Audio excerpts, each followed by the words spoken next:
ನಮಸ್ತೆ national TV ವೀಕ್ಷಕರೇ, ನಾನು ಶಿಲ್ಪಾ ಅಶೋಕ್. ಬೆಂಗಳೂರು ದರೋಡೆ ಪ್ರಕರಣಕ್ಕೆ ಟ್ವಿಸ್ಟ್ ಮೇಲೆ ಟ್ವಿಸ್ಟ್ ಸಿಗ್ತಿದೆ.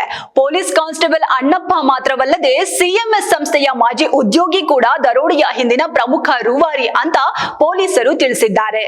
ಆರೋಪಿಗಳು ದರೋಡೆ ಸ್ಥಳಕ್ಕೆ ತೆರಳದಿದ್ರೂ ಸಂಪೂರ್ಣ ಪ್ಲಾನ್ ಇವರದ್ದೇ ಆಗಿತ್ತು. ಹೌದು, ಇಬ್ಬರು ಆರೋಪಿಗಳನ್ನ ಈಗಾಗಲೇ ಬಂಧಿಸಲಾಗಿದ್ದು ತನಿಖೆ ಮುಂದುವರೆದಿದೆ.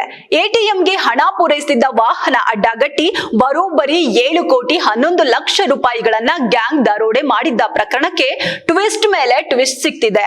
ಪೊಲೀಸ್ ಕಾನ್ಸ್ಟೇಬಲ್ ಓರ್ವನೇ ಪ್ರಕರಣದ ಮಾಸ್ಟರ್ ಮೈಂಡ್ ಎಂದು ಹೇಳಲಾಗಿದ್ದು, ಗೋವಿಂದಪುರ ಠಾಣೆಯ ಕಾನ್ಸ್ಟೇಬಲ್ ಅಣ್ಣಪ್ಪ ಎಂಬುವರನ್ನ ಪೊಲೀಸರು ಈಗಾಗಲೇ ಬಂಧಿಸಿದ್ದಾರೆ. ಆದ್ರೆ ಈ ನಡುವೆ ಕೇಸ್ಗೆ ಮತ್ತೊಂದು ರೋಚಕ ತಿರುವು ಸಿಕ್ಕಿದೆ. ದರೋಡೆ ಗ್ಯಾಂಗ್ ಹಿಂದೆ ಇದ್ದಿದ್ದು ಪೊಲೀಸ್ ಕಾನ್ಸ್ಟೇಬಲ್ ಮಾತ್ರ ಅಲ್ಲ, ಬದಲಾಗಿ ಸಿಎಂಎಸ್ ಮಾಜಿ ಉದ್ಯೋಗಿಯು ಕೃತ್ಯಕ್ಕೆ ಸಾಥ್ ನೀಡಿದ್ದ ಎಂಬ ವಿಚಾರ ತನಿಖೆ ವೇಳೆ ಬಯಲಾಗಿದೆ.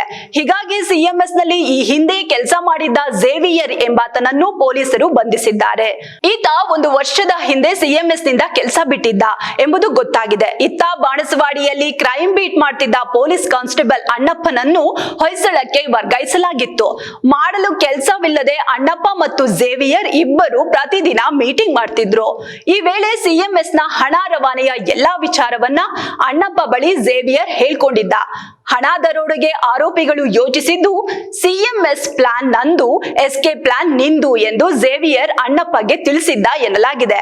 ಅವರ ಪ್ಲಾನ್ ನಂತೆ ಹಣ ಸಾಗಿಸಿದ್ದ ವಾಹನ ತಡೆದು 7 ಕೋಟಿ 11 ಲಕ್ಷ ಹಣವನ್ನ ಗ್ಯಾಂಗ್ ದೋಚಿ ಪರಾರಿಯಾಗಿದೆ.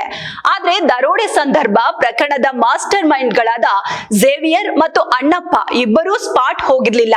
ಬದಲಾಗಿ ದರೋಡೆ ಹೇಗ್ ಮಾಡ್ಬೇಕು, ಹೇಗೆ ಎಸ್ಕೇಪ್ ಆಗ್ಬೇಕು ಎಂಬ ಪಕ್ಕಾ ರೂಟ್ ಪ್ಲಾನ್ ಮಾಡಿಕೊಟ್ಟು ಕಾದು ಕುಳಿತಿದ್ರು ಎಂಬುದು ಪೊಲೀಸರ ತನಿಖೆ ವೇಳೆ ಗೊತ್ತಾಗಿದೆ. ಪ್ರಕರಣ ಸಂಬಂಧ ಸದ್ಯ ಝೇವಿಯರ್ ಮತ್ತು ಕಾನ್ಸ್ಟೇಬಲ್ ಅಣ್ಣಪ್ಪನನ್ನ ಬಂಧಿಸಲಾಗಿದ್ದು ವಿಚಾರಣೆ ಮುಂದುವರೆದಿದೆ. ಉಳಿದ ಆರೋಪಿಗಳಿಗಾಗಿ ಶೋಧ ನಡೆಯುತ್ತಿದೆ. ಹಣ ದೋಚಿದವರು ಎಲ್ಲಿಗೆ ಹೋಗಿದ್ದಾರೆ, ಹಣ ಎಲ್ಲಿದೆ ಎಂಬುದರ ಬಗ್ಗೆಯೂ 4 ಜಂಟಿ ಪೊಲೀಸ್ ಆಯುಕ್ತರು 18 ಡಿಸಿಪಿಗಳ ನೇತೃತ್ವದಲ್ಲಿ ಹುಡುಕಾಟ ನಡೆಸಲಾಗ್ತಿದೆ. ಧನ್ಯವಾದ.